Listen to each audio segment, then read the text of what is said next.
Jangan kamu, pikir kamu sudah memberikan apa sampai berhak dapat uang. Ibu mertua mencibir sambil meninjau surat perjanjian cerai. Selama 4 tahun Sari bangun setiap hari pukul 5 pagi untuk melayaninya. Pernah kuah soto yang panas disiramkan ke punggung tangannya karena dianggap terlalu asin tanpa ada satu kata maaf pun. Ingat asal-usul keluargamu yang miskin itu. Kalau bukan karena keluarga kami, kamu sudah jadi gelandangan. Lalu suaminya, "Mama benar, kamu turuti saja." Malam itu Sari menemukan ponsel rahasia dan buku besar ganda di dalam brankas ibu mertuanya. Puluhan triliun rupiah mengalir ke perusahaan fiktif. Saat akta cerai ditandatangani sang ibu mertua, tertawa mengejek, dasar diusir dengan tangan kosong. Sari dengan tenang mengirim pesan singkat kepada kakaknya. Selesai. 1 jam kemudian, foto-foto perselingkuhan ibu mertuanya menjadi berita utama di semua portal berita.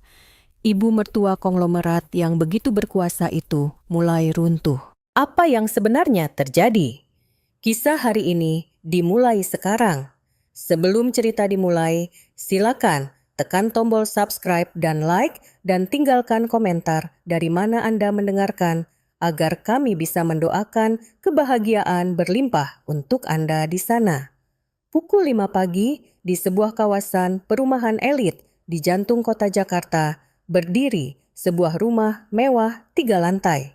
Di depan gerbangnya sebuah sedan hitam selalu siaga dan di tamannya bunga-bunga mekar sepanjang tahun. Siapapun yang melihatnya pasti akan iri. Namun, di dalam rumah yang megah ini, orang yang pertama kali membuka mata setiap pagi bukanlah sang pemilik. Sari 38 tahun terbangun bahkan sebelum alarm berbunyi.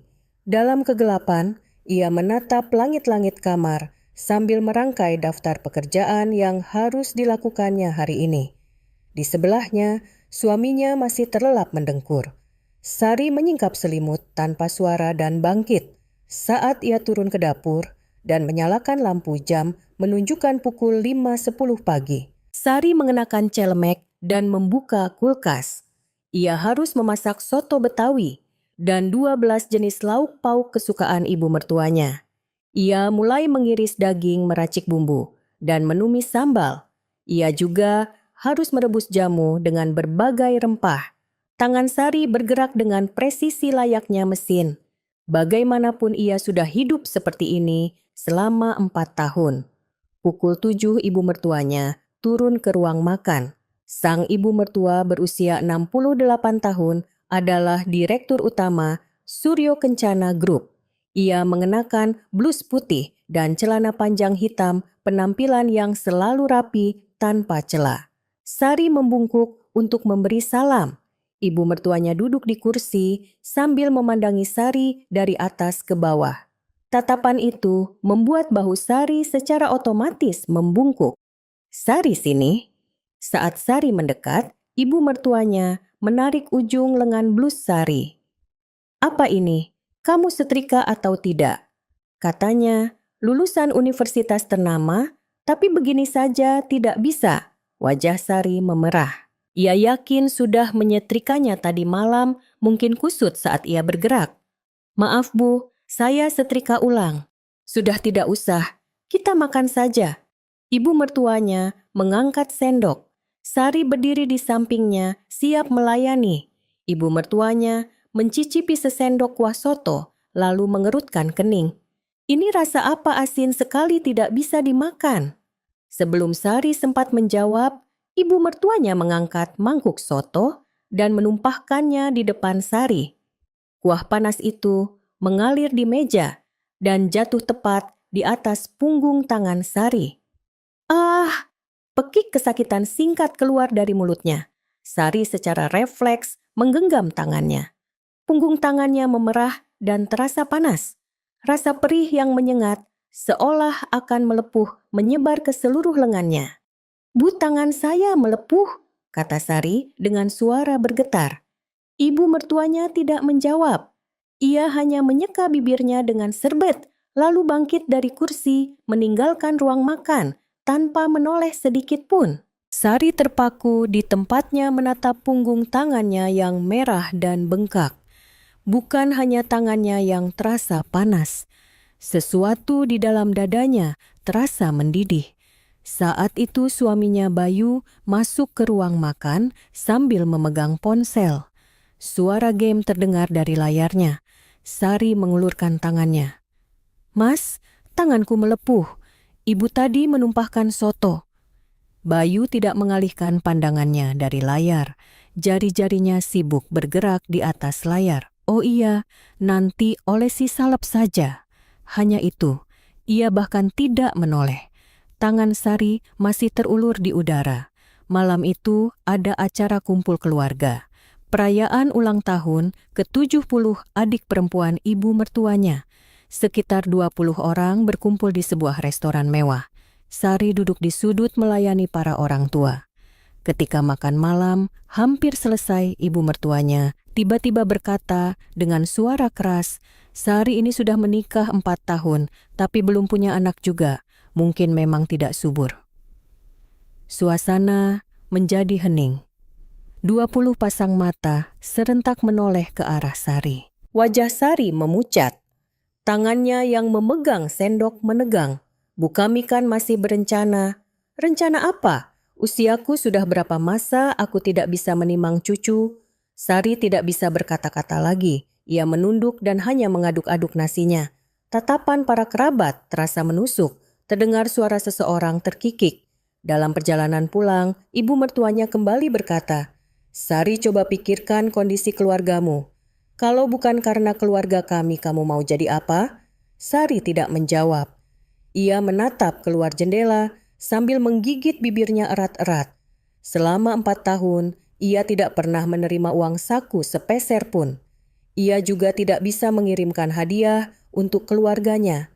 Semuanya berada di bawah kendali ibu mertuanya. Pukul 11 malam, seluruh rumah telah senyap.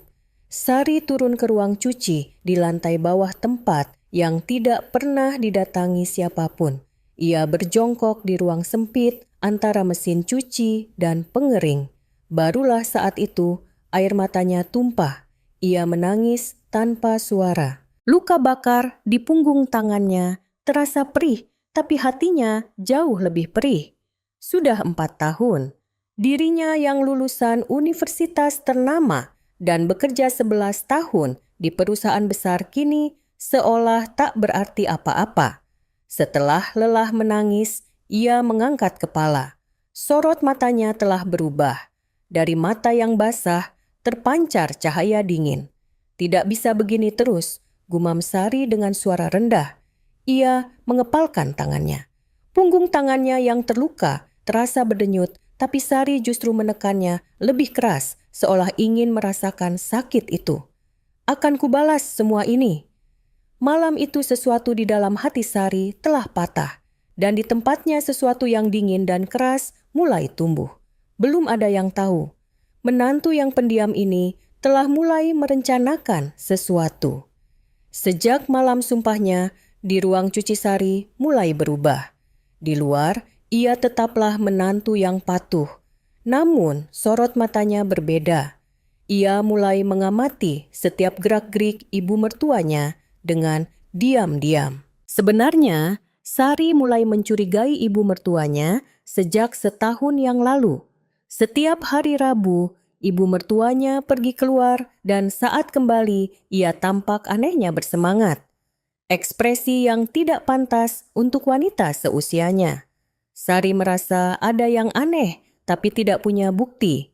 Hingga suatu hari yang menentukan tiba. Siang itu Sari sedang merapikan dokumen di ruang kerja ibu mertuanya. Ibu mertuanya memang menjadikan Sari sebagai asisten pribadinya. Dari mengurus tagihan kartu kredit perusahaan hingga merapikan dokumen semua pekerjaan rumah dan kantor, ia limpahkan pada Sari. Tentu saja tanpa gaji. Tangan Sari yang sedang memilah tumpukan dokumen terhenti. Selembar kontrak konsultasi menarik perhatiannya. Kontrak dengan perusahaan bernama PTPS Konsultan, sebuah kontrak jasa penasihat, tetapi nominalnya aneh, 500 juta rupiah per bulan. Untuk biaya jasa penasihat biasa angka itu terlalu besar. Sari adalah lulusan manajemen bisnis dan telah bekerja 11 tahun di perusahaan besar. Ia tahu sekilas bahwa nominal sebesar ini tidak wajar. Namun Sari berpura-pura tidak peduli dan meletakkan dokumen itu kembali ke tempatnya. Belum saatnya. Saat itu ibu mertuanya masuk ke ruang kerja dengan tergesa-gesa. Ia membawa tas tangan dan riasannya lebih tebal dari biasanya. Warna lipstiknya sangat merah. Sari saya ada janji mendadak. Urusan dokumen bisa besok saja. Suara ibu mertuanya terdengar bersemangat. Sari membungkuk memberi salam. Baik Bu, selamat jalan. Saat ibu mertuanya bergegas keluar, ia menutup laci mejanya. Tapi ia tidak menguncinya dengan benar. Bunyi klik tidak terdengar. Sari tidak melewatkan detail itu. Setelah ibu mertuanya pergi Sari, diam sejenak. Jantungnya berdebar kencang. Haruskah aku membuka laci itu kalau ketahuan bagaimana puluhan pikiran berkecamuk di benaknya? Namun, Sari akhirnya melangkah ke arah laci itu. Dengan tangan gemetar, ia menariknya. Laci itu terbuka perlahan. Di bawah tumpukan dokumen terselip sebuah ponsel berwarna hitam. Bukan ponsel putih yang biasa dipakai ibu mertuanya. Napas Sari tertahan. Kenapa ada dua ponsel tangannya? Tanpa sadar meraih ponsel itu. Saat layarnya dinyalakan, kuncinya tidak aktif. Rupanya ia lupa menguncinya karena terburu-buru. Ada notifikasi pesan masuk. Pengirimnya hanya satu huruf P. Sari merasa jantungnya berhenti berdetak. Isi pesannya singkat. Malam ini di tempat biasa aku tunggu ya. Pikiran Sari menjadi kosong. Tempat biasa menunggu. Ini jelas pesan yang biasa dikirim oleh sepasang kekasih. Ibu mertuanya yang berusia 68 tahun menerima pesan seperti ini tidak mungkin. Tidak mungkin. Sari menggelengkan kepalanya, tapi bukti ada di depan matanya. Meski tangannya gemetar, Sari mengeluarkan ponselnya sendiri dan memotret layar ponsel hitam itu. Cekrek. Suara rana kamera terdengar di ruang kerja yang sunyi. Sari cepat-cepat meletakkan ponsel hitam itu kembali ke tempatnya dan menutup laci. Jantungnya serasa mau meledak. Keringat dingin mengalir di dahinya. Malam itu, ibu mertuanya pulang. Mendengar suara pintu depan terbuka, Sari keluar untuk menyambutnya. Senyum puas terukir di wajah ibu mertuanya. Namun, Sari mencium sesuatu yang lain. Aroma asing yang menusuk hidungnya. Bukan parfum yang biasa dipakai ibu mertuanya. Lebih berat, lebih pekat. Aroma parfum pria. Hati Sari mencelos. Bu pakai parfum baru ya, aromanya beda. Sari bertanya senatural mungkin. Ekspresi ibu mertuanya seketika menegang. Matanya bergerak gelisah. Oh, ini tadi lewat di mal disemprotin SPG. Bukan apa-apa. Ibu mertuanya tertawa canggung. Kepercayaan dirinya yang biasa lenyap. Sari tidak melewatkan reaksi itu. Ia tahu ibu mertuanya berbohong. Malam itu Sari kembali turun ke ruang cuci. Tapi kali ini bukan untuk menangis. Ia membawa laptop tuanya. Laptop yang ia gunakan sebelum menikah yang keberadaannya tidak diketahui ibu mertuanya. Sari menyalakan laptop dan membuat folder baru. Nama foldernya hanya angka agar tidak mencurigakan. Lalu ia menyimpan foto yang diambilnya hari ini. Layar ponsel hitam, pengirim bernama P, dan pesan yang mencurigakan itu. Sari menatap layar tenggelam dalam pikirannya. Belum ada yang pasti. Tapi ia merasa telah menemukan satu kepingan puzzle. Biaya konsultasi yang anehnya tinggi, kepergiannya setiap hari Rabu, ponsel kedua yang disembunyikan, aroma parfum pria asing. Jika semua ini terhubung, senyum tipis tersungging di bibir Sari. Selama 4 tahun, ia hanya menjadi korban kini. Untuk pertama kalinya, ia merasa punya senjata. Dengan ini, aku bisa melakukan sesuatu. Sari bergumam dengan suara pelan. Cahaya biru dari layar laptop menerangi wajahnya di dalam kegelapan. Sorot matanya tidak lagi basah oleh air mata. Cahaya dingin dan tajam terpancar darinya. Di ruang bawah tanah yang hanya terdengar dengungan mesin cuci, rencana balas dendam Sari dimulai dalam sunyi. Setelah menemukan ponsel hitam itu, Sari bergerak lebih hati-hati. Bertindak gegabah bisa menghancurkan segalanya. Sari memantapkan hatinya. Perlahan tapi pasti. Sari memiliki satu senjata yang tidak diketahui orang lain, tugas mengurus laporan kartu kredit perusahaan pribadi ibu mertuanya. Ibu mertuanya yang memperlakukannya seperti pembantu tidak menyadari betapa berbahayanya tugas ini. Semua riwayat pengeluaran melewati tangan Sari. Malam itu, di ruang cuci Sari membuka laptopnya. Ia mulai memeriksa riwayat kartu kredit perusahaan selama setahun terakhir. Pusat perbelanjaan, restoran, hotel, pengeluaran ibu mertuanya sangat mewah. Tapi yang dicari Sari adalah hal lain. Jari-jarinya berhenti di atas layar. Riwayat pembayaran di tempat yang sama setiap hari Rabu menarik perhatiannya. Sebuah restoran mewah di kawasan Senopati. Nominalnya setiap kali antara 3 hingga 5 juta rupiah. Selama setahun tidak pernah sekalipun absen. Jantung Sari mulai berdetak lebih cepat. Hari Rabu. Hari ketika pesan di ponsel hitam, itu masuk juga hari Rabu. Terlalu akurat untuk disebut kebetulan. Tapi ia belum bisa yakin. Ia butuh lebih banyak informasi. Keesokan paginya, Sari mengantar mobil ibu mertuanya seperti biasa. Di samping sedan hitam itu, Pak Budi, sang sopir, berdiri. "Pak Budi, selamat pagi." Sari menyapa dengan lembut. Pak Budi yang berusia pertengahan 50-an menunduk membalas. "Selamat pagi, Bu Sari." Sari berusaha senatural mungkin memulai percakapan. "Sepertinya jadwal ibu akhir-akhir ini padat sekali ya. Saya ingin coba memahaminya. Apa mungkin ada tempat yang sering ibu kunjungi?" Pak Budi menjawab tanpa curiga. Semua orang di rumah tahu Sari berperan sebagai asisten pribadi ibu mertuanya. Ibu direktur biasanya pergi ke arah Senopati setiap hari Rabu. Biasanya beliau di sana sekitar 3 jam. Telinga Sari menajam. 3 jam. Waktu yang terlalu lama jika hanya untuk makan. "Oh, begitu ya. Mungkin ada rapat di sana." "Wah, kalau itu saya kurang tahu, Bu." Ibu direktur selalu turun sendiri.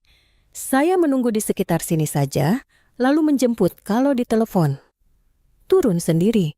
Sari mencatat kata-kata itu dalam benaknya. Artinya, ibu mertuanya bertemu seseorang, tetapi menyembunyikannya bahkan dari sopirnya. "Baik, terima kasih Pak Budi." Sari tersenyum dan berbalik, tapi di dalam hatinya ia mendengar kepingan puzzle yang mulai menyatu. Setiap Rabu ke Senopati selama 3 jam sendirian dan pesan di ponsel hitam itu. Semuanya cocok. Sejak hari itu, Sari mulai bersiap. Ia memutuskan untuk memastikannya sendiri pada hari Rabu berikutnya. Tapi itu bukan hal mudah. Ia harus keluar rumah tanpa sepengetahuan ibu mertuanya dan mengikutinya tanpa ketahuan. Sari mengeluarkan pakaian lamanya dari dasar lemari pakaian yang belum pernah dilihat ibu mertuanya. Gaun hitam mantel krem serta topi lebar dan kacamata hitam. Saat ia mencobanya di depan cermin, ia terlihat seperti orang yang sama sekali berbeda. Akhirnya, hari Rabu tiba. Sejak pagi, Sari mengamati ibu mertuanya dengan saksama sesuai dugaannya. Riasan ibu mertuanya lebih tebal dari biasanya. Warna lipstiknya lebih merah, riasan matanya lebih tegas. Persis seperti orang yang akan pergi bertemu seseorang. Menjelang siang, Ibu mertuanya bersiap-siap pergi. Sari, saya keluar sebentar, sebelum makan malam sudah pulang. Baik Bu, hati-hati di jalan. Sari membungkuk sopan.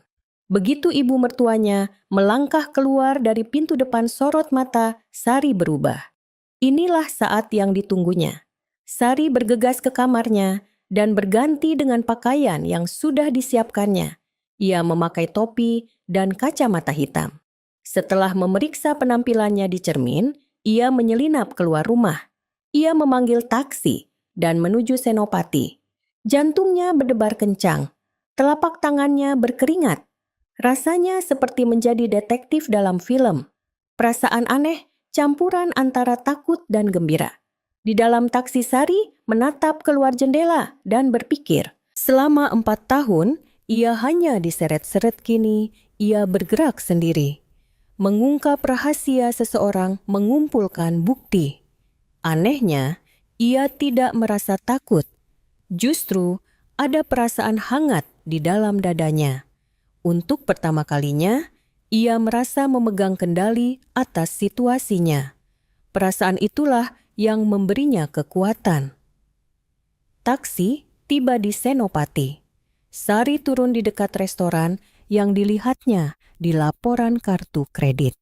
Ia berdiri di sudut gang mengamati pintu masuk restoran.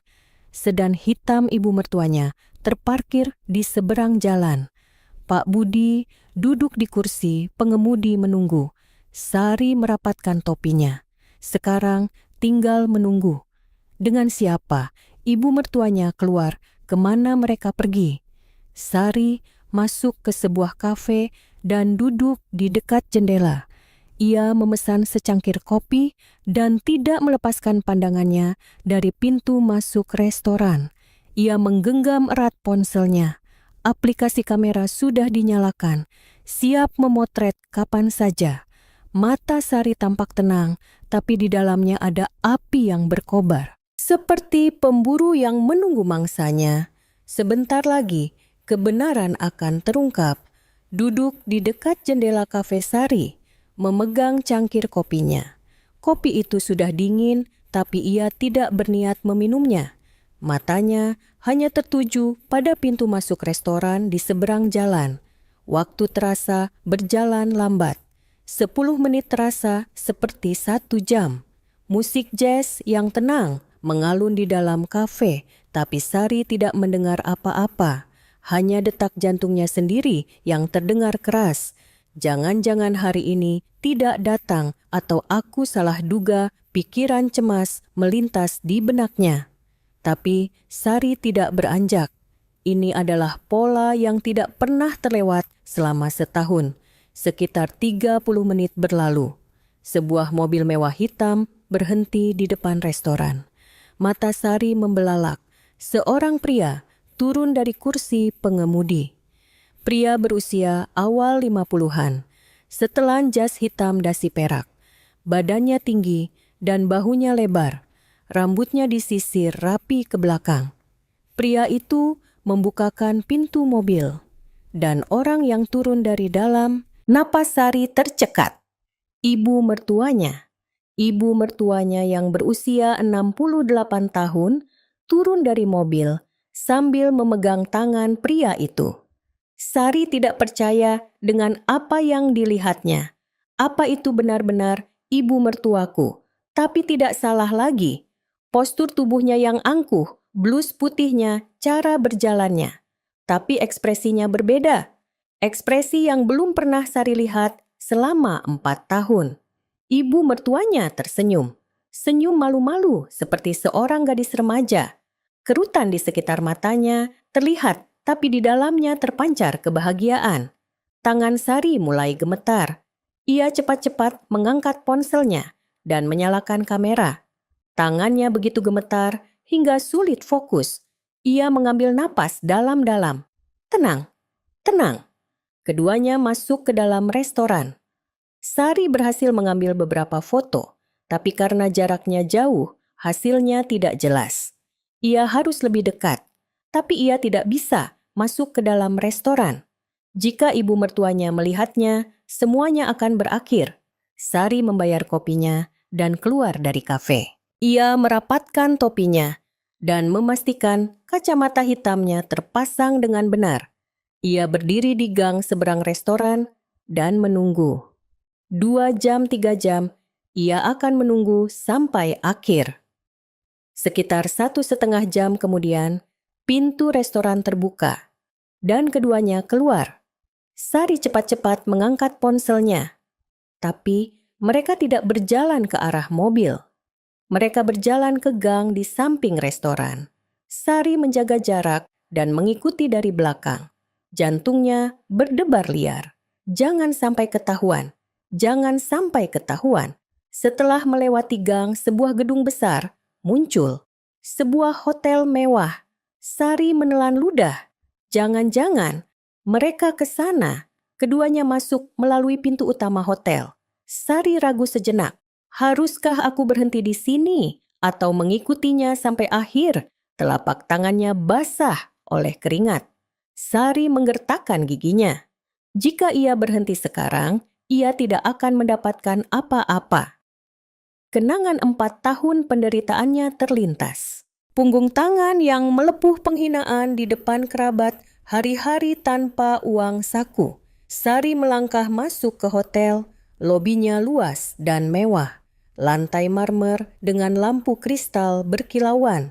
Sari berjalan ke arah sofa di sudut. Ia mengambil sebuah majalah dan berpura-pura menutupi wajahnya. Matanya mengarah ke tengah lobi. Ibu mertuanya dan pria itu berada di depan meja resepsionis. Pria itu mengatakan sesuatu dan petugas hotel menunduk hormat lalu menyerahkan sebuah kartu kunci. Hati Sari mencelos. Mereka memesan kamar. Keduanya berjalan ke arah lift. Sari bangkit dari duduknya. Dengan kaki gemetar, ia mengikuti dari belakang menjaga jarak bersembunyi di balik pilar. Di depan lift keduanya berhenti. Tampaknya mereka sedang menunggu lift. Sari mengangkat ponselnya. Ia menekan tombol rekam video. Tangannya gemetar hebat. Tolong jangan goyang. Saat itulah pria itu menggenggam tangan ibu mertuanya. Dengan alami seolah sudah ribuan kali melakukannya. Ibu mertuanya menatap pria itu dan tersenyum. Lalu ia menyandarkan kepalanya di lengan pria itu. Sari melihat pemandangan itu dengan jelas. Ibu mertuanya yang berusia 68 tahun bersandar pada pria itu seperti sepasang kekasih. Wajah diktator yang ia tunjukkan di rumah tidak ada sama sekali. Yang ada hanyalah wajah seorang wanita yang sedang jatuh cinta. Pintu lift terbuka. Keduanya masuk sambil bergandengan tangan. Tepat sebelum pintu tertutup, terlihat pria itu merangkul bahu ibu mertuanya. Lalu pintu pun tertutup. Sari bersandar pada pilar terengah-engah. Jantungnya serasa mau meledak. Ponsel di tangannya terasa basah oleh keringat. Ia memeriksa apakah rekamannya berhasil. Dengan jari gemetar ia menekan tombol putar. Gambarnya sedikit goyang, tapi sosok keduanya terekam dengan jelas. Adegan berpegangan tangan, menyandarkan kepala, merangkul bahu, semuanya. Sari menggenggam erat ponselnya. Ini dia, inilah buktinya. Langkah Sari terasa berat saat keluar dari lobi hotel. Begitu keluar angin dingin menerpa wajahnya, barulah ia sadar pipinya basah. Ia bahkan tidak tahu kapan air matanya mengalir. Perasaan yang aneh. Sebenarnya ini sudah ia duga. Sejak melihat pesan itu, mencium aroma parfum itu, dan memeriksa laporan kartu kredit, ia sudah tahu. Tapi melihatnya langsung dengan mata kepala sendiri, rasanya berbeda.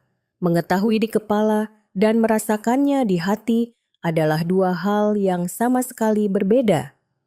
Ia terduduk lemas di bangku di sebuah gang. Kakinya kehilangan tenaga. Selama 4 tahun, ia bertahan di rumah itu. Bangun setiap subuh untuk memasak, mengurus tagihan kartu kredit, dihina dan diremehkan. Ibu mertuanya yang dihormati sebagai seorang filantropis yang selalu menuntutnya menjaga martabat sebagai menantu keluarga konglomerat ternyata berselingkuh. Sari mengangkat kepala menatap langit. Dari langit yang mendung hujan mulai turun. Tetesan hujan jatuh di wajahnya. Entah air mata atau air hujan sulit dibedakan. Tapi sorot mata Sari perlahan berubah menjadi dingin. Rasa terkejut dan pengkhianatan perlahan mereda, digantikan oleh emosi lain. Bukan kemarahan. Kemarahan itu panas. Tapi yang dirasakan Sari saat ini sedingin es. Sebuah tekad yang kuat. Sari mengeluarkan ponselnya lagi dan memeriksa video itu. Sosok ibu mertuanya yang terekam jelas memegang tangan pria itu. Sekarang tidak ada jalan untuk kembali. Saat ia merekam video ini, semuanya telah dimulai. Ia bangkit dari bangku. Pakaiannya yang basah menempel di tubuh, tapi ia tidak peduli. Ia memanggil taksi dan pulang. Di dalam taksi Sari menatap keluar jendela. Jalanan Jakarta mengalir di antara derasnya hujan. Rencana mulai terbentuk di benaknya. Video ini saja tidak cukup. Siapa pria itu, transaksi apa yang terjadi di antara mereka, ia harus menggali lebih dalam. PTPS, konsultan perusahaan konsultasi yang aneh itu, biaya jasa 500 juta rupiah per bulan yang tidak wajar. Ia yakin ada hubungannya dengan pria itu. Sari mengepalkan tangannya. Ini baru permulaan. Aku akan menyelesaikannya sampai tuntas. Ketika tiba di rumah, hari sudah malam. Sari mengganti pakaiannya yang basah dan mulai menyiapkan makan malam seolah tidak terjadi apa-apa. Saat ibu mertuanya pulang, Sari menyapanya dengan sopan seperti biasa. Ibu sudah pulang, makan malam sudah siap. Ibu mertuanya melirik Sari sekilas. Tidak ada yang terlihat dari ekspresi Sari. Selama 4 tahun, ia telah belajar menyembunyikan perasaannya. Ya, terima kasih. Ibu mertuanya menjawab acuh tak acuh dan berlalu. Sari menatap punggungnya. Senyum tipis tersungging di bibirnya. Anda tidak tahu apa-apa, Bu. Malam itu di ruang cuci Sari, menyimpan video itu ke dalam folder rahasia. Kini ia memegang kartu truf yang menentukan. Tapi belum saatnya. Ia butuh lebih banyak bukti agar ia bisa menghancurkan ibu mertuanya sepenuhnya. Sari menatap layar laptop dan bergumam. Tunggu saja, Bu. Ini belum berakhir. Di tengah dengungan mesin cuci sorot mata Sari berkilau dalam gelap. Cahaya yang dingin keras dan tak tergoyahkan. Video yang direkam di hotel adalah senjata ampuh. Tapi Sari tidak berhenti di situ. Perselingkuhan saja tidak cukup. Untuk menghancurkan ibu mertuanya sepenuhnya, ia butuh sesuatu yang lebih besar. Angka itu terus berputar di benak Sari. 500 juta rupiah per bulan. PTPS Konsultan. Untuk biaya jasa penasihat nominal itu terlalu besar. Dan pria itu, pria berusia 50-an yang bersama ibu mertuanya di hotel. Jelas ada aliran uang di antara mereka. Beberapa hari kemudian, Sari kembali menelusuri laporan kartu kredit. Kali ini lebih teliti lebih dalam. Setiap malam di ruang cuci, ia membuka laptopnya. Ia menatap angka-angka itu sampai matanya memerah. Lalu ia menemukan pola yang aneh. Selain PTPS Konsultan, ada perusahaan-perusahaan serupa lainnya. Santoso Development, SH Partners PS Holding. Namanya berbeda-beda, tapi pola pembayarannya sama. Puluhan bahkan ratusan juta rupiah ditransfer setiap akhir bulan.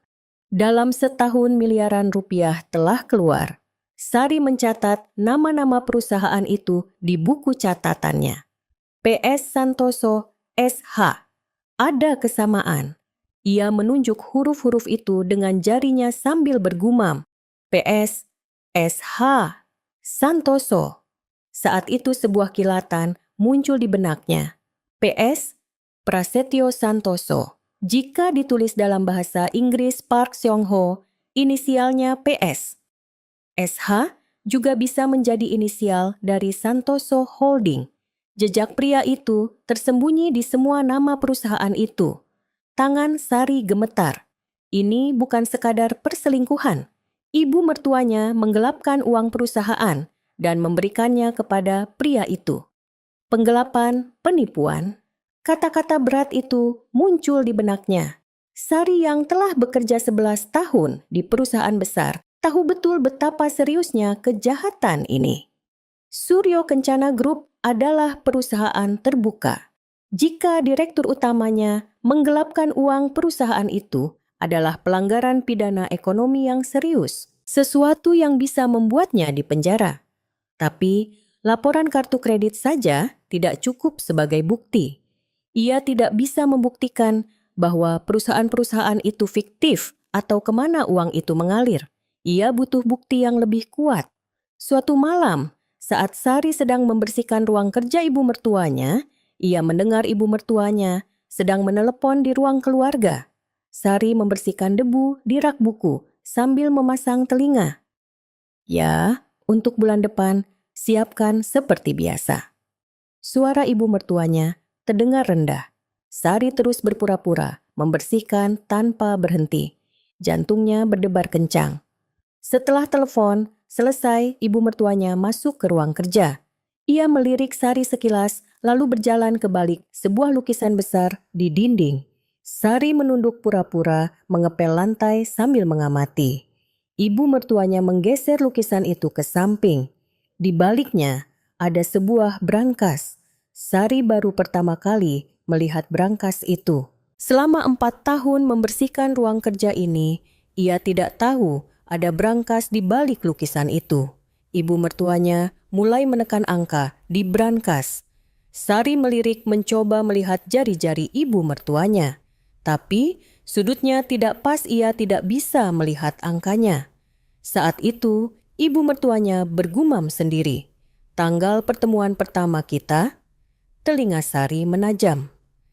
25 Oktober. Tanggal pertemuan pertama dengan pria itu adalah kata sandi brankasnya. Sari mengukir angka itu di benaknya. 1025. Ia tidak boleh lupa. Ibu mertuanya mengeluarkan setumpuk dokumen dari brankas. Setelah memeriksanya sebentar, ia memasukkannya kembali dan menutup brankas lalu mengembalikan lukisan ke posisi semula. Sari, di sini sudah cukup. Kamu boleh keluar. Baik, Bu. Sari membungkuk sopan dan keluar dari ruang kerja. Jantungnya berdebar liar, tapi wajahnya tidak menunjukkan ekspresi apapun. Sambil berjalan di koridor, setelah menutup pintu, Sari menggigit bibirnya. Apa isi brankas itu? Dokumen yang disembunyikan seperti itu pastilah sesuatu yang penting.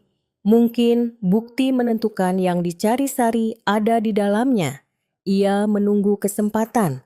Hari ketika ibu mertuanya pergi keluar saat tidak ada siapapun di rumah. Ia menunggu beberapa hari dengan sabar. Ia tidak boleh terburu-buru. Jika ketahuan, semuanya akan berakhir. Dan akhirnya hari itu tiba. Rabu sore, ibu mertuanya pergi keluar lagi untuk bertemu pria itu. Suaminya sedang dinas ke luar negeri dan para asisten rumah tangga sudah pulang sore itu. Hanya ada Sari sendirian di rumah. Sari mengambil napas dalam-dalam dan masuk ke ruang kerja. Tangannya gemetar, tapi ia memaksakan diri untuk tenang. Ia berdiri di depan lukisan besar di dinding. Jantungnya terasa berdebar sampai ke telinga. Ia menggeser lukisan itu ke samping. Brankas itu muncul. Dengan jari gemetar Sari menekan angka-angkanya. 1, 0, 2, 5. Klik! Pintu brankas terbuka. Napas Sari tertahan. Benar-benar terbuka. Tangannya tanpa sadar masuk ke dalam brankas. Ada setumpuk dokumen, satu map tebal, dan sebuah buku catatan hitam. Ia mengeluarkan map itu dan membukanya. Halaman pertama penuh dengan angka. Nama-nama perusahaan berderet. PTPS Konsultan Santoso Development SH Partners. Dan di sampingnya nominal-nominal uang. 200 juta, 300 juta, 500 juta. Mata Sari membelalak. Ini adalah buku besar ganda. Catatan dana rahasia yang tidak masuk ke pembukuan resmi. Ia membuka buku catatan hitam itu. Isinya lebih rinci. Tanggal berapa banyak yang dikirim dan kemana. Dan di sampingnya, catatan-catatan kecil, komisi, biaya khusus. Sari menutup mulutnya dengan tangan. Menjumlahkan angka-angka itu membuatnya pusing. Miliaran rupiah per tahun selama 15 tahun, ia tidak bisa menghitungnya. Puluhan triliun rupiah telah keluar. Ibu mertuanya telah menggelapkan uang perusahaan selama 15 tahun dan memberikannya kepada pria itu. Ia mengambil komisi dari setiap proyek konstruksi dan mencuci uangnya melalui perusahaan fiktif. Direktur Utama Suryo Kencana Group. Tangan Sari gemetar hebat. Ia takut. Ini bukan sekadar perselingkuhan. Ini penggelapan puluhan triliun rupiah. Jika ini terungkap, Suryo Kencana Group bisa goyah. Ibu mertuanya akan masuk penjara. Tapi di tengah ketakutan itu muncul perasaan lain. Keyakinan, dengan ini aku bisa menghabisinya. Sari mengeluarkan ponselnya. Meski tangannya gemetar, ia menyalakan kamera. Ia memotret halaman-halaman penting dari buku besar ganda itu satu persatu. Daftar perusahaan fiktif nominal tanggal catatan. Tidak ada yang terlewat. Ia juga memotret buku catatan hitam itu. Rincian komisi catatan biaya. Jari-jarinya gemetar setiap kali membalik halaman, tapi Sari terus memotret sampai selesai. Setelah selesai, ia merapikan dokumen-dokumen itu seperti semula. Ia memasukkan map ke dalam brankas dan meletakkan buku catatan di atasnya. Persis seperti saat pertama kali ia melihatnya. Ibu mertuanya tidak boleh curiga. Ia menutup pintu brankas dan mengembalikan lukisan ke posisi semula. Ia melihat sekeliling ruang kerja, memastikan tidak ada jejak yang tertinggal. Tidak ada apa-apa. Sempurna. Saat keluar dari ruang kerja, kaki Sari lemas. Ia bersandar di dinding koridor, terengah-engah.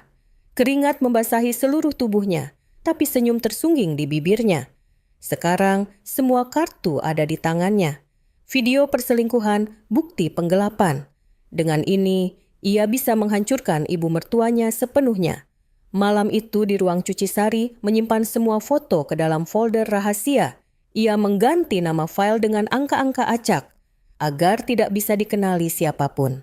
Sambil menatap layar laptop, Sari berpikir, sekarang apa yang harus kulakukan? Ia tidak bisa menanganinya sendirian. Ia butuh bantuan hukum dan finansial. Saat itu satu orang terlintas di benaknya. Kakaknya. Kakaknya yang bekerja di sebuah firma akuntansi melacak dana gelap perusahaan. Seorang ahli di bidang ini yang pernah bekerja 15 tahun di Direktorat Jenderal Pajak. Sari meraih ponselnya. Ia harus menghubungi kakaknya. Tapi belum sekarang. Ia butuh sedikit persiapan lagi. Ia harus mengeluarkan data-data ini dengan aman dan menghindari pengawasan ibu mertuanya. Sari menutup laptopnya dan menatap langit-langit dalam gelap. Pedang balas dendamnya semakin tajam. Sebentar lagi saatnya untuk mengayunkan pedang itu akan tiba. Sehari setelah memotret buku besar ganda di brankas, Sari menyiapkan sarapan seperti biasa. 12 jenis lauk soto Betawi, jamu rempah. Tangannya bergerak seperti mesin, tapi pikirannya kacau. Foto-foto yang ia ambil semalam terus terbayang. Ibu mertuanya turun ke ruang makan. Sari membungkuk memberi salam. "Selamat pagi, Bu." Ibu mertuanya melirik Sari sekilas. Tatapannya berbeda dari biasanya. Tatapan tajam yang seolah menyelidik. Punggung Sari terasa dingin. "Ya." Ibu mertuanya menjawab singkat dan duduk. Sepanjang sarapan, ia terus menatap Sari. Saat menyendok soto, saat mengambil lauk. Sari berusaha bersikap biasa, tapi ia merasakan ujung jarinya mendingin. Apa dia curiga? Tidak mungkin. Berangkasnya sudah kututup seperti semula, dokumennya juga sudah di tempatnya. Sari meyakinkan dirinya sendiri. Tapi rasa cemas itu tidak mudah hilang. Setelah sarapan, ibu mertuanya berangkat kerja. Sari menghela napas lega. Lalu ia memulai pekerjaan rumah seperti biasa. Membersihkan ruang keluarga, mencuci, membuat daftar belanja. Siang harinya, Sari pergi untuk merapikan ruang kerja ibu mertuanya. Saat ia membuka pintu dan masuk, ia merasakan ada yang aneh. Sari memandang sekeliling ruangan perlahan. Saat itu pandangannya terpaku pada dinding. Lukisan itu, lukisan besar yang menutupi berangkas. Kemarin, ia yakin sudah mengembalikannya ke posisi semula, tapi sekarang terlihat sedikit miring. Sisi kanannya sedikit turun. Jantung Sari mencelos. Jangan-jangan aku melakukan kesalahan. Tangannya mulai gemetar. Ia cepat-cepat membetulkan posisi lukisan itu. Tapi mungkin sudah terlambat. Setelah membetulkan lukisan, ia berbalik dan di ambang pintu seseorang berdiri. Pak Tono. Napas Sari tercekat. Pak Tono adalah pria berusia 50-an, kepala sekretaris ibu mertuanya. Orang yang mengurus semua urusan perusahaan dan rumah. Ia menatap Sari dengan mata tajam. "Ibu Sari, ada apa?" Suara Pak Tono tenang, tapi tatapan matanya tidak. Penuh kecurigaan. Sari menjawab senatural mungkin. "Oh, Pak Tono, saya hanya sedang bersih-bersih. Tadi lukisannya miring, jadi saya betulkan." "Oh begitu?" Pak Tono mengangguk. Tapi ia tidak melepaskan pandangannya dari Sari. Keheningan beberapa detik terasa seperti berjam-jam. "Untuk bersih-bersih nanti, saya akan panggil jasa profesional. Ibu Sari boleh keluar sekarang." Pak Tono membukakan pintu. Sari menunduk dan keluar dari ruang kerja. Saat berjalan di koridor, ia merasakan tatapan Pak Tono di punggungnya. Keringat dingin mengalir di punggungnya. Begitu masuk ke kamar dan menutup pintu, Sari terduduk lemas di tempat tidur. Tangannya gemetar hebat. Jantungnya serasa mau meledak. Apa aku ketahuan? Apa Pak Tono curiga? Malam itu ibu mertuanya pulang kerja. Dari dapur Sari mendengar ia berbicara dengan Pak Tono di depan pintu. "Ya baiklah, mulai besok lakukan seperti itu." Suara ibu mertuanya terdengar. Sari tidak tahu apa yang mereka bicarakan, tapi firasatnya tidak enak. Keesokan paginya, saat Sari hendak pergi ke ruang kerja, ibu mertuanya Pak Tono menghentikannya. "Ibu Sari, mulai sekarang urusan kebersihan ruang kerja direktur akan ditangani oleh jasa profesional." Hati Sari mencelos, tapi ia menyembunyikan ekspresinya. "Oh, kenapa mendadak? Apa saya melakukan kesalahan?" "Tidak, Bu. Ini demi peningkatan keamanan. Ada banyak dokumen rahasia perusahaan di sana." Nada bicara Pak Tono sopan tapi tegas. Tidak ada penjelasan lebih lanjut. Sari hanya bisa mengangguk. "Baik, saya mengerti." Saat berbalik dada Sari berdebar. Peningkatan keamanan akses dibatasi. Ini jelas pertanda mereka curiga. Mungkin mereka melihat lukisan yang miring atau menemukan jejak di berangkas. Sejak hari itu sikap ibu mertuanya berubah. Dulu ia hanya mengabaikan atau memarahinya, sekarang ia mulai mengawasinya. Kemanapun Sari pergi, tatapannya selalu mengikuti. Saat makan di ruang keluarga, bahkan saat berpapasan di koridor, Sari merasa semakin sesak napas, seperti burung dalam sangkar. Tidak lebih sempit dari sangkar, karena ia diawasi dari segala arah. Pergi ke ruang cuci di malam hari pun menjadi lebih sulit. Ia harus menunggu lama di depan pintu, memastikan tidak ada yang mengikuti baru masuk. Tangan yang menyalakan laptop pun gemetar. Ia tidak bisa terus seperti ini. Ia harus segera mengeluarkan bukti-bukti itu. Foto-foto video yang tersimpan di laptop. Jika semua itu ditemukan, habislah sudah. Sari memutuskan, ia akan memindahkan semua data ke hard disk eksternal dan mengeluarkannya dari rumah ini. Malam itu Sari mulai bekerja di ruang cuci. Ia punya sebuah hard disk eksternal tua, miliknya sebelum menikah. Ibu mertuanya tidak tahu keberadaan hard disk ini. Ia menyalin semua file di laptop ke hard disk eksternal. Video perselingkuhan tangkapan layar laporan kartu kredit foto buku besar ganda. Setelah selesai menyalin, ia mengunci folder itu dengan kata sandi yang rumit, campuran angka dan huruf. Tidak ada yang bisa membukanya selain dirinya. Lalu ia menghapus semua file asli di laptop. Ia juga mengosongkan recycle bin. Jika ada yang memeriksa laptopnya, tidak akan ada apa-apa yang ditemukan. Sambil memegang hard disk eksternal Sari, menghela napas. Sekarang, bagaimana cara mengeluarkannya? Menyimpannya di rumah terlalu berisiko. Ibu mertuanya bisa saja menggeledah kamarnya. Keluarga. Ia harus membawanya ke rumah orang tuanya. Menitipkannya pada kakaknya akan aman. Keesokan paginya, Sari dengan hati-hati berbicara kepada ibu mertuanya. "Bu, ibu saya sedang sakit. Boleh saya menjenguknya sebentar hari ini?" Ibu mertuanya menyipitkan mata, penuh curiga. "Ke rumah orang tuamu tiba-tiba sekali." "Iya, Bu. Tadi malam ditelepon. Sepertinya hanya flu biasa, tapi karena beliau sendirian, saya khawatir." Suara Sari tidak bergetar. Ia merasa asing dengan dirinya yang semakin pandai berbohong. Tapi untuk bertahan hidup, ia tidak punya pilihan. Setelah berpikir sejenak, ibu mertuanya mengangguk. "Ya sudah, pergilah. Tapi sebelum makan malam, harus sudah kembali." "Baik, terima kasih, Bu." Sari membungkuk memberi salam. Di dalam tasnya ada hard disk eksternal itu. Jantungnya berdebar kencang, tapi ia tidak menunjukkannya. Saat keluar rumah, ia merasakan tatapan di punggungnya. Ia menoleh dan di jendela lantai 2 ibu mertuanya berdiri, mengawasinya dari balik tirai. Sari berpura-pura tidak tahu dan keluar dari gerbang. Ia naik taksi menuju rumah orang tuanya. Di dalam mobil Sari memeluk erat tasnya. Di dalam hard disk eksternal kecil ini tersimpan semua rahasia ibu mertuanya. Ia tidak boleh kehilangannya.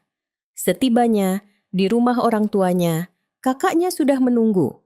Kakaknya yang 7 tahun lebih tua darinya bekerja di sebuah firma akuntansi, seorang ahli dalam melacak dana gelap perusahaan. "Sari, ada apa tumben mendadak sekali?" tanya kakaknya dengan wajah cemas. Sari tidak menjawab, ia hanya memegang tangan kakaknya dan masuk ke dalam. Di dalam kamar, ia menutup pintu. Sari mengeluarkan hard disk eksternal dari tasnya. "Kak, tolong simpan ini." "Ini apa?" Sari ragu sejenak, lalu ia mulai bicara. "Punya ibu mertua, data-data rahasia." Mata kakaknya membelalak. Sari menceritakan semua yang terjadi. Ponsel tersembunyi perselingkuhan, buku besar ganda, penggelapan puluhan triliun rupiah. Tangannya gemetar saat bercerita. Kakaknya mendengarkan tanpa berkata-kata. Ekspresinya semakin mengeras. Setelah cerita selesai, kakaknya menggenggam erat tangan Sari. "Sari, kamu tidak apa-apa?" Satu pertanyaan itu membuat air mata Sari tumpah. Semua yang ia pendam selama 4 tahun akhirnya keluar. Kakaknya hanya diam memeluk adiknya. Setelah puas menangis, Sari mengangkat kepala. "Kak, bisa tolong analisis data ini?" Kakaknya mengangguk. "Tentu, biar aku periksa. Kamu sekarang pulang saja bersikap seperti biasa. Jangan sampai ketahuan." Sari menyerahkan hard disk eksternal itu kepada kakaknya. Kakaknya menerimanya dan menyembunyikannya di bagian dalam sebuah rak buku tua. Rak buku di kamar lama Sari yang tidak pernah disentuh siapapun. "Sekarang aman," kata kakaknya. Barulah saat itu Sari merasa lega. Dadanya yang sesak selama beberapa hari terakhir terasa sedikit lapang. Dalam perjalanan pulang, Sari menatap keluar jendela. Matahari mulai terbenam. Cahaya senja mewarnai kota menjadi kemerahan. Ini adalah krisis. Ibu mertuanya mulai curiga. Tapi Sari tidak akan berhenti. Jika ia berhenti, semuanya akan berakhir. Sekarang, ia harus bergerak lebih cerdik, lebih hati-hati. Sari mengepalkan tangannya. Sebentar lagi kakaknya akan menganalisis data itu. Dan saat itulah serangan balasan yang sesungguhnya akan dimulai. Setelah menitipkan hard disk eksternal kepada kakaknya, Sari menunggu selama seminggu. 1 minggu itu terasa seperti sebulan. Di rumah, ia bersikap seperti biasa. Menyiapkan sarapan, membersihkan rumah, dan hidup di bawah pengawasan ibu mertuanya. Tapi di dalam hati, ia setiap hari menunggu kabar dari kakaknya. Dan seminggu kemudian, pesan singkat dari kakaknya datang. "Besok datang ke rumah, ada yang perlu dibicarakan." Jantung Sari berdebar kencang. Akhirnya, kakaknya selesai menganalisis. Keesokan harinya, Sari kembali menggunakan alasan menjenguk ibunya yang sakit untuk keluar rumah. Ibu mertuanya masih menatapnya dengan curiga, tapi Sari dengan tenang memberi salam dan pergi. Di ruang tamu, rumah orang tuanya, kakaknya sudah duduk. Di atas meja ada laptop dan setumpuk dokumen. Ekspresi kakaknya serius. Sari duduk di seberangnya. "Gimana, Kak?" Kakaknya menghela napas. Lalu ia memutar layar laptop ke arah Sari. "Sari, kamu tahu apa yang kutemukan?" Di layar terlihat sebuah diagram yang rumit. Nama-nama perusahaan terhubung dengan garis. PTPS Konsultan Santoso Development SH Partners. Semua garis itu mengarah pada satu orang, Prasetyo Santoso. Pria ini namanya Prasetyo Santoso, direktur perusahaan konsultan properti, tapi sebenarnya dia mengelola perusahaan-perusahaan fiktif. Kakaknya menjelaskan sambil menunjuk layar. "Aku sudah analisis buku besar ganda yang kamu foto. Selama 15 tahun, uang yang keluar dari Suryo Kencana Group ke perusahaan-perusahaan fiktif ini minimal 30 triliun rupiah. Mulut Sari ternganga. 30 triliun. Ia sudah menduganya, tapi mendengar angka pastinya membuat kepalanya pusing. Bagaimana caranya? Mereka menggelapkan uang dengan modus biaya jasa konsultasi untuk setiap proyek konstruksi. Konsultasinya tidak pernah ada, hanya kontrak di atas kertas. Ini suap. Kakaknya mengambil setumpuk dokumen. Ini sudah masuk kategori tindak pidana ekonomi luar biasa, penggelapan dan penipuan. Kalau nominalnya di atas 25 miliar, hukumannya bisa seumur hidup. Sari menutup mulutnya dengan tangan. Seumur hidup. Kata itu terasa sangat berat. Artinya, ibu mertuanya bisa mendekam di penjara. Kakaknya memegang tangan Sari, tangan yang hangat. "Sari, kamu benar-benar tidak apa-apa." Pertanyaan itu membuat mata Sari berkaca-kaca. Tidak apa-apa. Tentu saja tidak. Penderitaan 4 tahun, punggung tangan yang melepuh penghinaan di depan kerabat, hari-hari terkunci tanpa uang saku. Tapi Sari mengangguk. "Aku tidak apa-apa. Aku mau mengakhiri ini semua." Kakaknya menggenggam erat tangan Sari. "Baik, kita akhiri. Tapi harus dengan cara yang benar. Jangan gegabah." Kakaknya membetulkan posisi duduknya. Wajahnya menjadi serius. "Aku sudah menyusun rencana. Dengar baik-baik." Sari memasang telinga. "Pertama, ajukan gugatan cerai. Kalau kamu mengajukan cerai ke pengadilan, ada masa tunggu dan mediasi sekitar 1 bulan. Selama sebulan itu, kamu bisa keluar dari rumah itu dengan aman. Masa tunggu? Iya. Untuk cerai pengadilan akan memberikan waktu mediasi dan persidangan sekitar 1 bulan. Setelah masa itu selesai, barulah perceraiannya sah. Sari mengangguk. Kakaknya melanjutkan. Selama sebulan itu aku yang akan bergerak. Aku punya kenalan lama di Direktorat Pajak dan kenal wartawan investigasi yang handal. Aku akan verifikasi bukti, siapkan artikel, dan lapor ke OJK. Jadi, begitu masa tunggu selesai dan perceraianmu sah, kita ledakan semuanya. Skandal perselingkuhan dan dugaan penggelapan secara bersamaan. Setelah kamu benar-benar keluar dari rumah itu. Mata Sari membelalak. Rencana yang sempurna. Jika diledakan setelah perceraian sah Sari, bukan lagi anggota keluarga itu.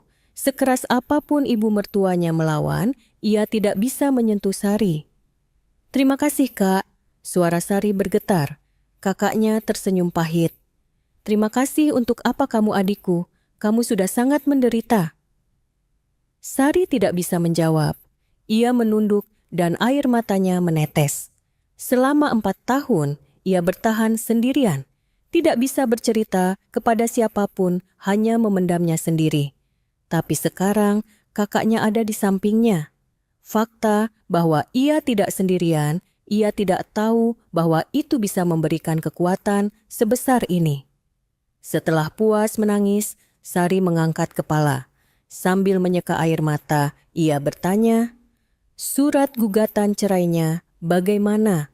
Sudah kusiapkan, tanpa tunjangan agar selesai dengan bersih." Kakaknya menyerahkan sebuah amplop. Di dalamnya ada surat gugatan cerai. Sari mengeluarkannya dan membaca. Tidak ada pembagian harta, tidak ada tuntutan tunjangan. Isinya adalah untuk berpisah secara baik-baik. Tidak apa-apa tanpa tunjangan. Iya, lagi pula nanti juga semua aset ibu mertuamu akan disita. Dan kalau kamu tidak meminta tunjangan, mereka akan lebih mudah menandatanganinya. Kata-kata kakaknya benar. Ibu mertuanya adalah orang yang tidak akan mau memberikan sepeser pun kepada Sari. Jika Sari bilang ingin pergi tanpa tunjangan, ia justru akan senang. Sambil mengejeknya karena diusir dengan tangan kosong. Baiklah, besok akan kubicarakan. Sari memasukkan surat itu ke dalam tasnya. Tangannya sedikit gemetar, tapi hatinya sudah mantap. Dalam perjalanan pulang, Sari menatap keluar jendela. Matahari terbenam. Sebentar lagi, semuanya akan berakhir. Kehidupan neraka selama 4 tahun. Malam itu, Sari hampir tidak bisa tidur. Ia berlatih puluhan kali dalam benaknya apa yang akan ia katakan besok. Jangan gemetar. Bicaralah dengan tenang agar tidak dicurigai. Keesokan malamnya, seluruh keluarga berkumpul di meja makan. Ibu mertua suami dan Sari. Makan malam yang tampak seperti biasa. Sari menyuap beberapa sendok nasi, tapi tidak bisa menelannya. Saat makan malam hampir selesai, Sari membuka mulut. "Mas, ada yang mau aku bicarakan?" Suaminya menjawab tanpa mengalihkan pandangan dari ponselnya. "Iya, apa?" Sari mengeluarkan amplop dari tasnya, meletakkannya di atas meja. Barulah suaminya mengangkat kepala. "Ini apa?" "Surat gugatan cerai." Meja makan menjadi hening. Mata suaminya membelalak. Sendok ibu mertuanya berhenti di udara. "Apa tiba-tiba ini apa-apaan?" Suaminya bertanya dengan suara panik. Sari menjawab dengan tenang. "Mas, aku sudah tidak bisa hidup bersama lagi. Aku minta cerai." Suaminya mengambil surat itu. Setelah membacanya, wajahnya memerah. "Hei, kamu ini kenapa? Apa yang kamu tidak puas?" Saat itu ibu mertuanya merebut surat itu. Setelah membacanya, sekilas ia mencibir.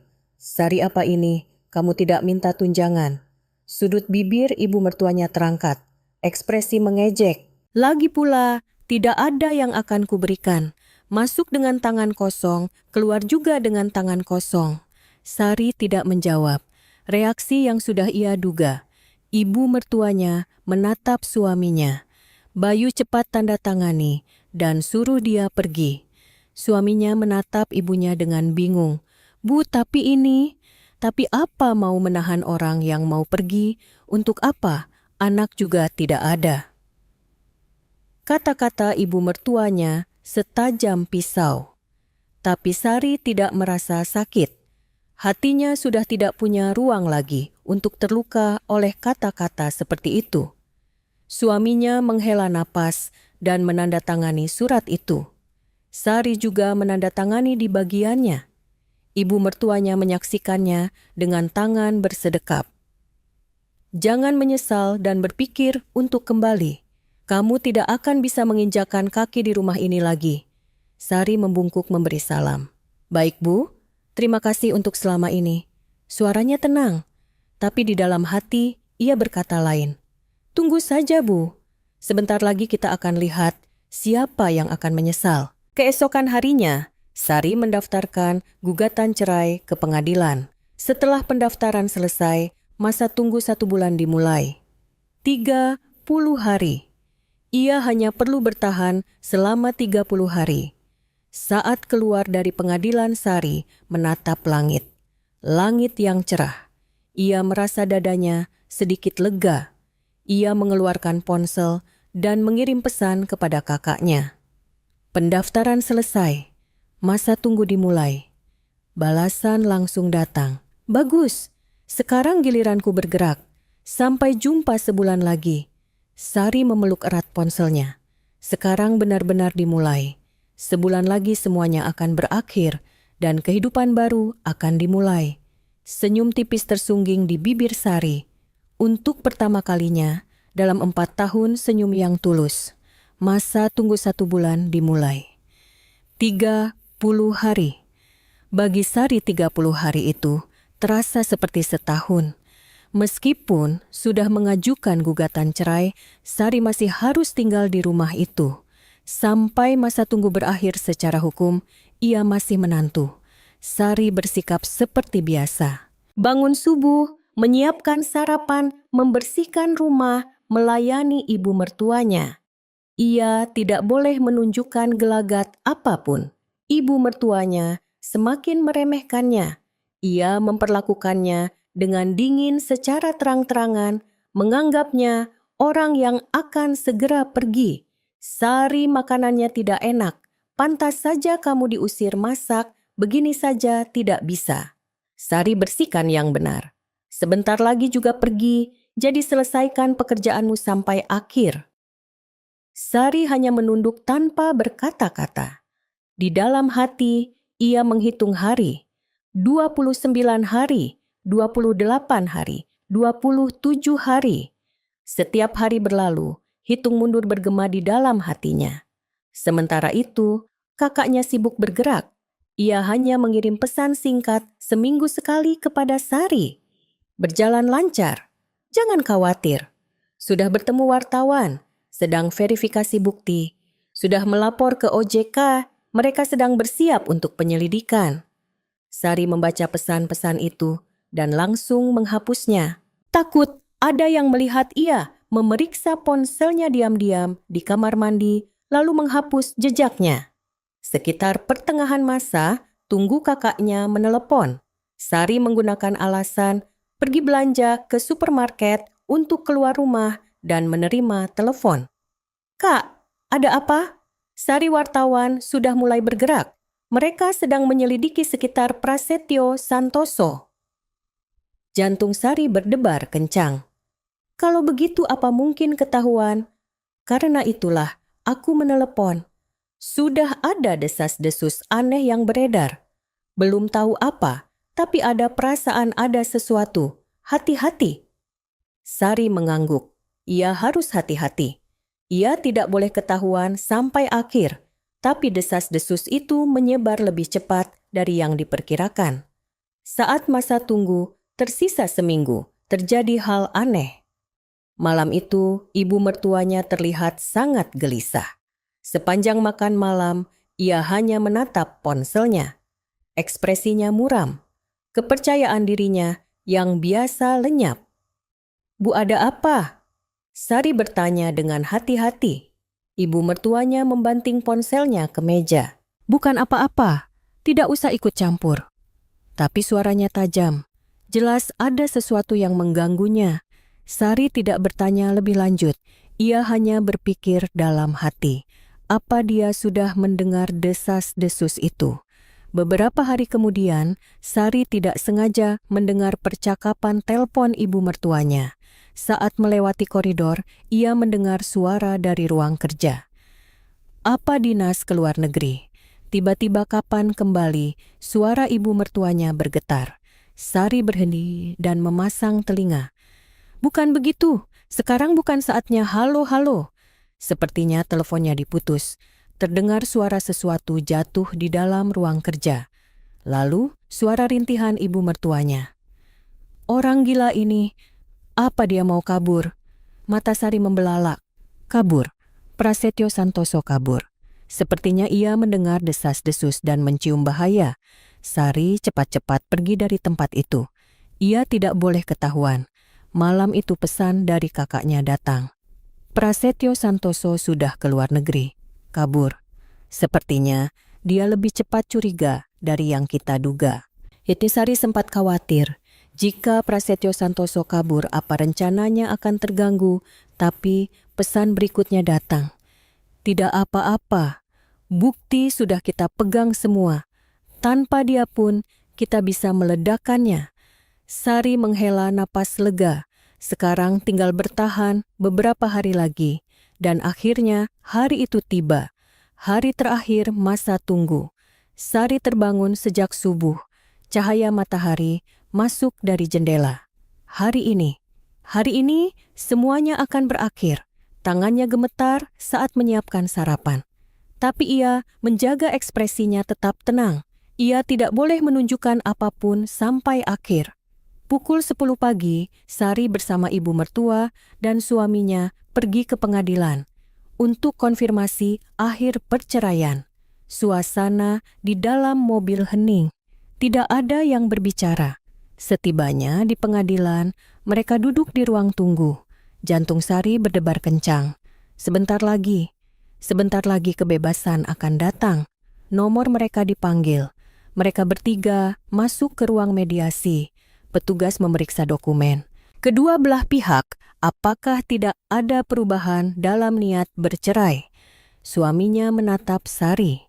Ekspresinya seolah ingin mengatakan sesuatu. "Sari, kamu benar-benar tidak akan menyesal." Sari menatap lurus ke mata suaminya. Pria yang hidup bersamanya selama 4 tahun, tapi tidak pernah sekalipun membelanya. Pria yang bahkan tidak melirik saat tangannya melepuh. Suara Sari tidak bergetar. "Tidak, saya tidak akan menyesal." Petugas mengangguk. Kalau begitu perceraian ini disahkan. Palu diketuk. Dokumen-dokumen dirapikan. Lalu petugas berkata, "Perceraian Anda telah sah." Saat itu Sari merasa sesuatu yang mengikatnya terlepas. Tali yang mencekiknya selama 4 tahun seolah putus. Matanya terasa panas, tapi Sari tidak menangis. Ini belum berakhir. Saat keluar dari pengadilan, ibu mertuanya menghadang Sari. Dengan tangan bersedekap dan ekspresi mengejek. Sari diusir dengan tangan kosong.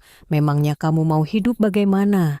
Sari menatap ibu mertuanya. Orang yang telah menginjak-injaknya selama 4 tahun, yang menyiram tangannya dengan kuah panas yang mempermalukannya di depan kerabat yang mengurungnya tanpa uang sepeser pun. Senyum tipis tersungging di bibir Sari. "Terima kasih atas perhatiannya, Bu. Saya akan hidup dengan baik." Ibu mertuanya mencibir. "Hah, lihat saja nanti. Keluar dari rumah ini, kamu bukan siapa-siapa." Sari tidak menjawab lagi. Ia membungkuk memberi salam dan berbalik. Sambil melangkah, ia bergumam dalam hati. "Lihat saja nanti, Bu. 1 jam lagi kita akan tahu siapa yang bukan siapa-siapa." Begitu keluar dari pengadilan, sinar matahari menerpa wajahnya. Sari menarik napas dalam-dalam. udara kebebasan. Udara kebebasan yang ia hirup untuk pertama kalinya dalam 4 tahun. Ia duduk di bangku dan mengeluarkan ponselnya, mengirim pesan kepada kakaknya. Selesai, hanya 2 kata, tapi di dalamnya terkandung semua penderitaan selama 4 tahun. Balasan langsung datang.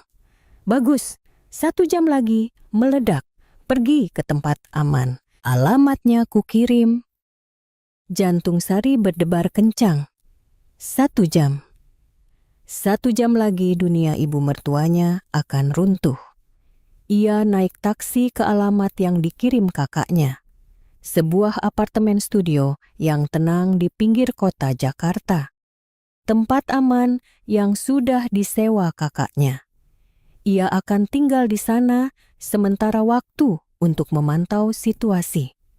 Di dalam taksi Sari menatap keluar jendela. Jalanan Jakarta berlalu lalang. 4 tahun lalu ia menikah di kota ini. Ia pikir ia akan bahagia. Menjadi menantu keluarga konglomerat akan mengubah hidupnya. Tapi itu hanya ilusi. Rumah mewah itu adalah penjara dan ibu mertuanya adalah sipirnya. Ia terpenjara selama 4 tahun. Tanpa uang saku, tanpa sedikit pun kebebasan. Sekarang ia telah keluar dari penjara itu. Dan sebentar lagi penjara itu akan runtuh. Sari memeriksa jam. Tinggal 40 menit. 40 menit lagi berita akan meledak. Perselingkuhan ibu mertuanya, penggelapan puluhan triliun rupiah. Semuanya akan terungkap ke dunia. Setibanya di apartemen, ia masuk ke dalam. Studio yang kecil tapi bersih. Ia berdiri di dekat jendela dan memandang keluar. Garis langit Jakarta terlihat di kejauhan. Sari mengepalkan tangannya. Sekarang benar-benar dimulai. Saatnya pedang balas dendam diayunkan. Layar ponselnya menunjukkan waktu. Pukul 3 sore.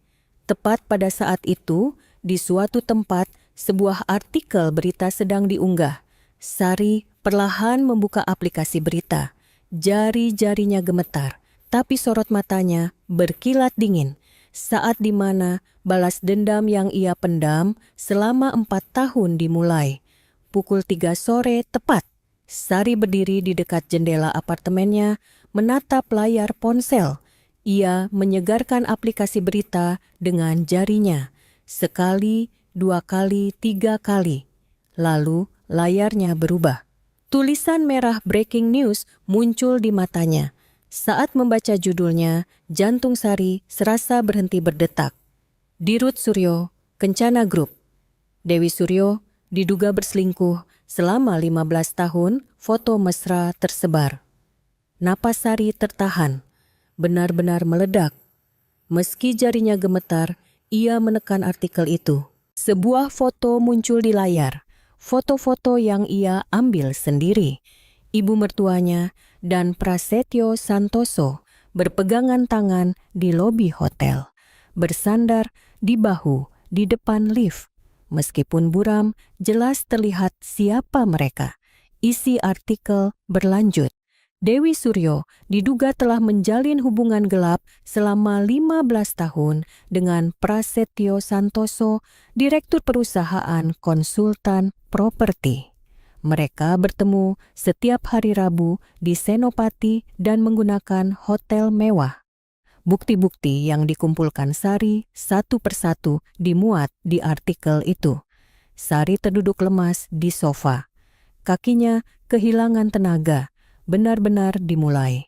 Sungguhan, ponselnya berdering. Kakaknya, Sari sudah lihat. Ini baru permulaan.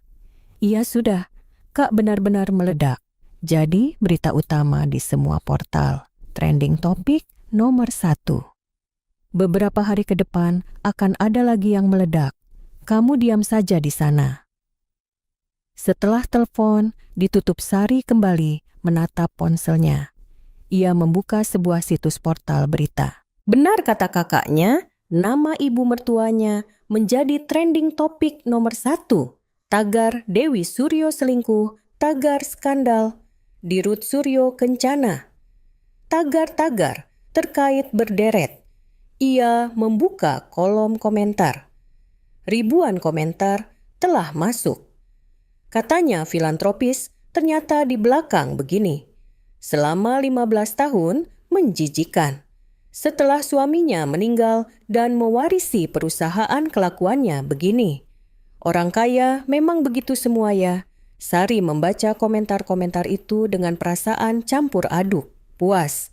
Ia teringat semua penderitaan selama 4 tahun. Punggung tangan yang melepuh penghinaan di depan kerabat hari-hari terkunci tanpa uang saku. Orang yang memberinya semua itu kini dicaci maki oleh seluruh negeri. Tapi di saat yang sama, ada rasa hampa yang aneh.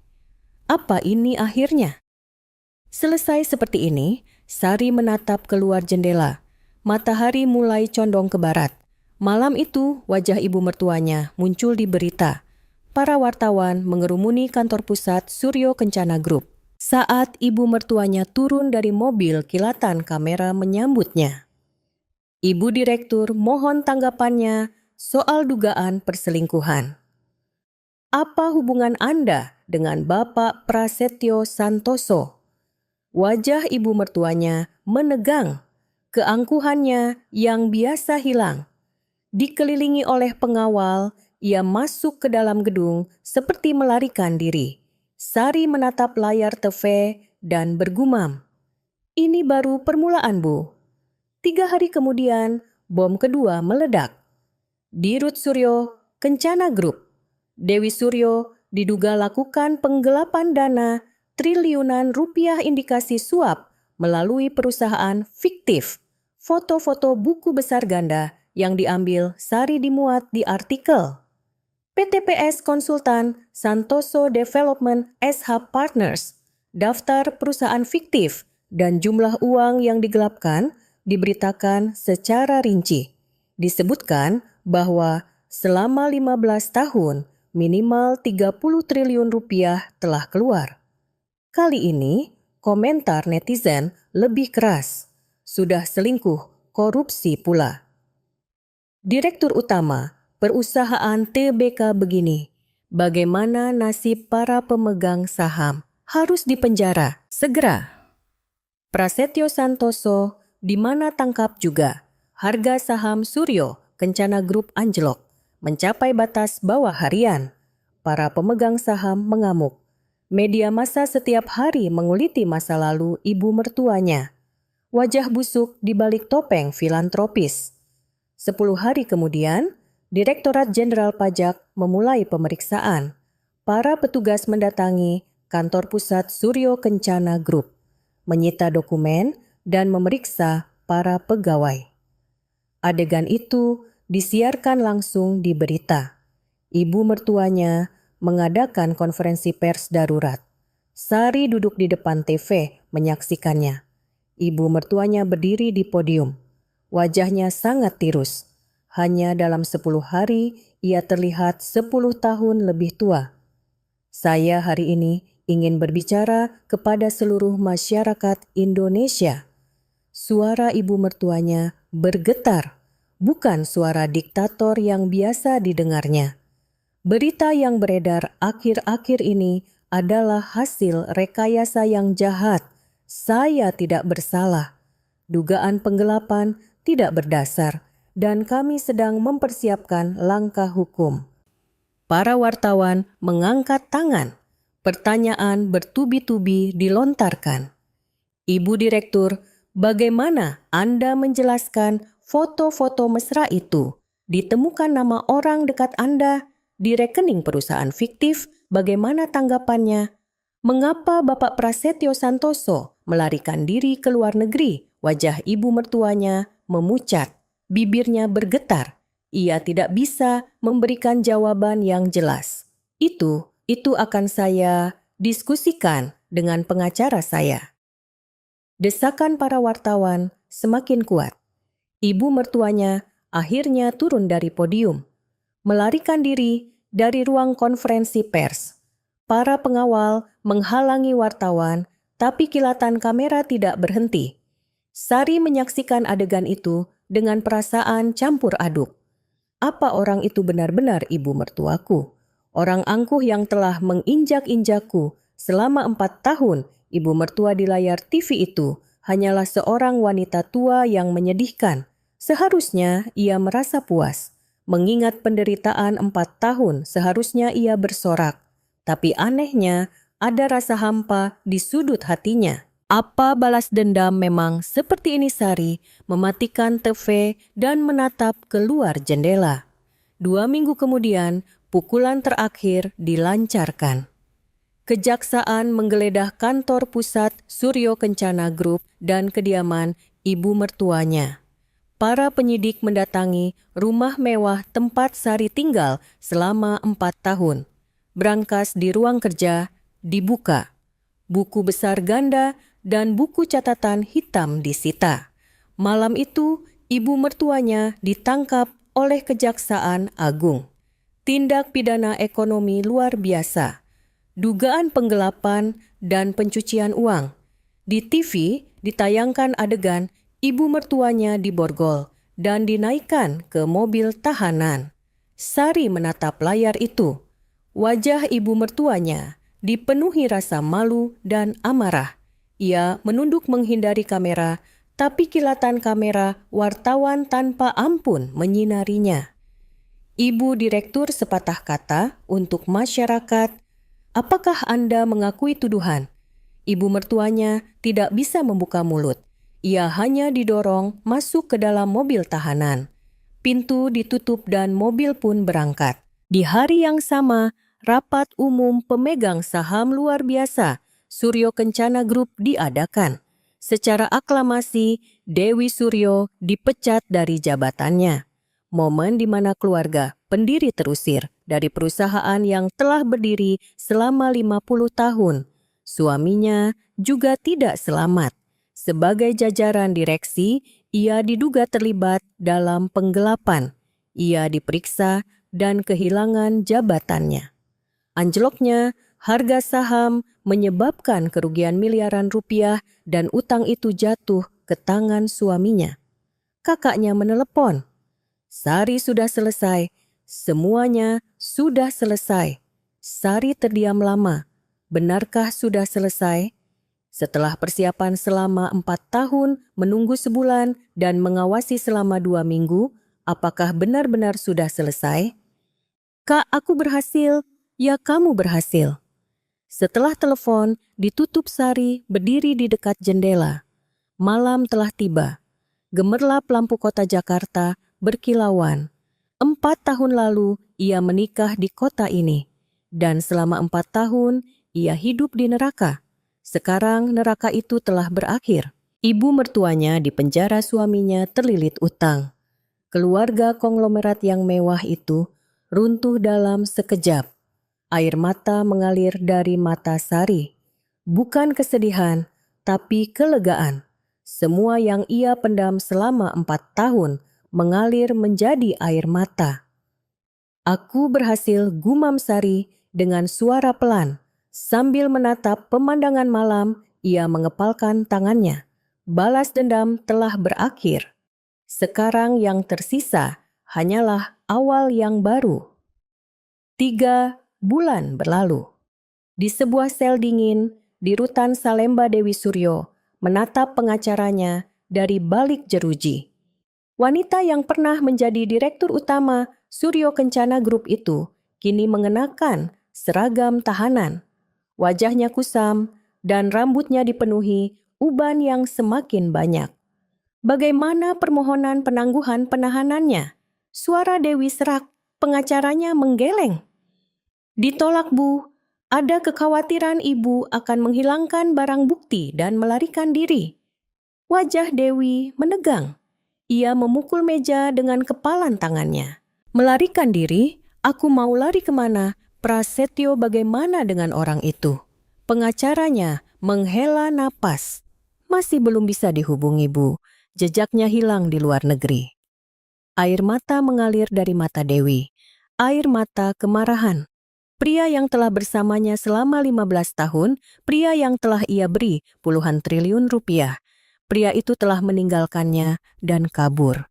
Orang itu yang membuatku jadi begini." Dewi menelungkupkan wajahnya di meja dan menangis. Wanita yang pernah memimpin grup perusahaan dengan tangan besi itu kini menangis di penjara, meratapi kekasih yang telah mengkhianatinya. Di waktu yang sama, di sebuah kamar kos sempit di pinggiran Jakarta, Bayu memeluk botol minuman keras. Kamarnya gelap dan botol-botol kosong berserakan di lantai. Ponselnya berdering. Bayu tersentak melihat layarnya. Penagih utang lagi.